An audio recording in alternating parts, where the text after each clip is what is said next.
Bonjour, voyons ensemble 3 astuces pour gérer son temps à la maison.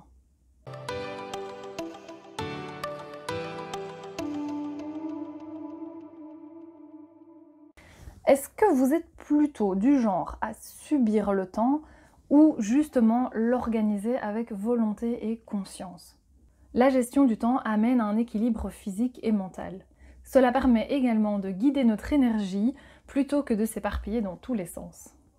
Gérer son temps permet aussi de diminuer le stress, d'augmenter sa concentration et de se faciliter vraiment la vie dans plusieurs domaines. C'est un pas vers la semaine de 4 heures.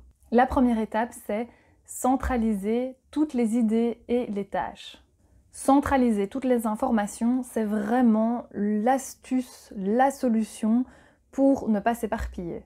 C'est-à-dire qu'au plus vous aurez d'applications et de carnets avec des informations donc mises à tous ces endroits différents, au moins vous aurez confiance en votre organisation et en ce qui est mis en place. Je crois qu'il est important de tester ce qui vous conviendra, parce que personnellement, j'ai testé un planeur pendant plusieurs mois que j'avais d'ailleurs investi et qui ne m'a pas réellement convenu. Vous pourrez donc voir ce qui vous convient le mieux en testant, que ce soit le smartphone, les carnets de bord, le bullet journal, etc. J'aimerais partager avec vous la manière dont je centralise toutes les informations actuellement, et je dis actuellement car c'est toujours en évolution bien entendu. J'ai toujours un carnet brouillon, c'est un carnet où je peux écrire voilà, tout ce qui me vient par la tête, où je peux me vider vraiment toutes les pensées. J'ai un smartphone où j'ai seulement quelques applications. Le but est d'utiliser évidemment, de centraliser les applications et de supprimer celles qui sont inutiles ou qui font un doublon. J'utilise aussi quotidiennement l'application Notes. Par contre, toutes les informations dans ces notes-là sont ensuite triées et gardées sur mon serveur du PC. Je ne laisse donc pas toutes ces informations-là dans l'application. Et puis, j'ai décidé de ne pas avoir de réel to-do, juste dans le but de planifier directement ce que j'ai besoin de faire. Par contre, petite note sur le côté, j'ai évidemment une to-do à plus long terme de mes rêves, de mes objectifs, etc.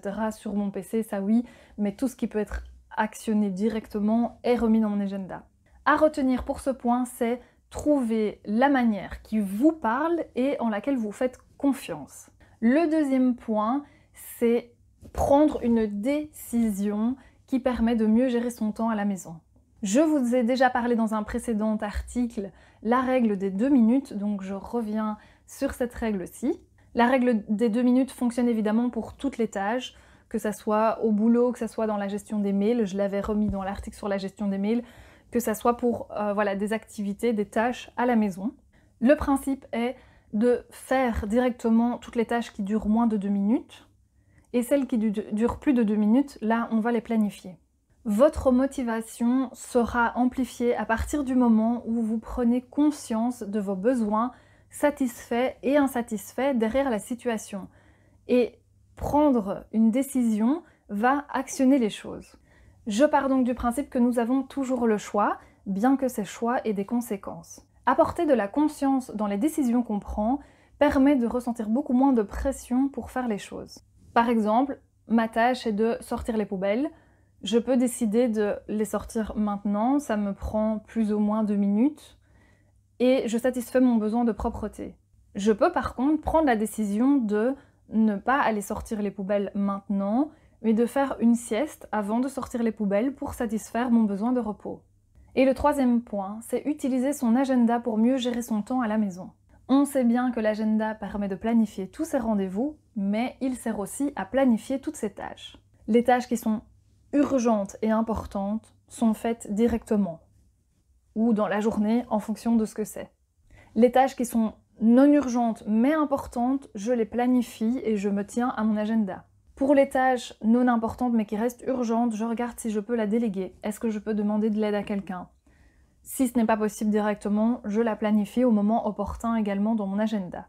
Si j'ai une tâche qui est non importante et non urgente, alors je l'archive.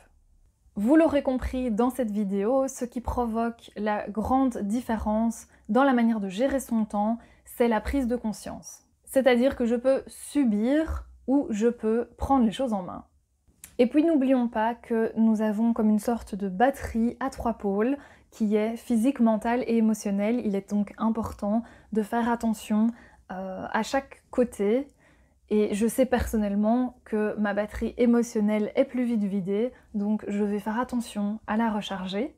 Et justement, vous, est-ce que vous savez déjà à quelle batterie vous devez faire plus attention? Et justement, vous pouvez me le dire dans les commentaires, on peut s'échanger quelques messages. J'espère du coup que cette vidéo vous a plu, que vous avez appris des choses, n'hésitez pas à la commenter et à l'aimer. Je vous dis à très vite.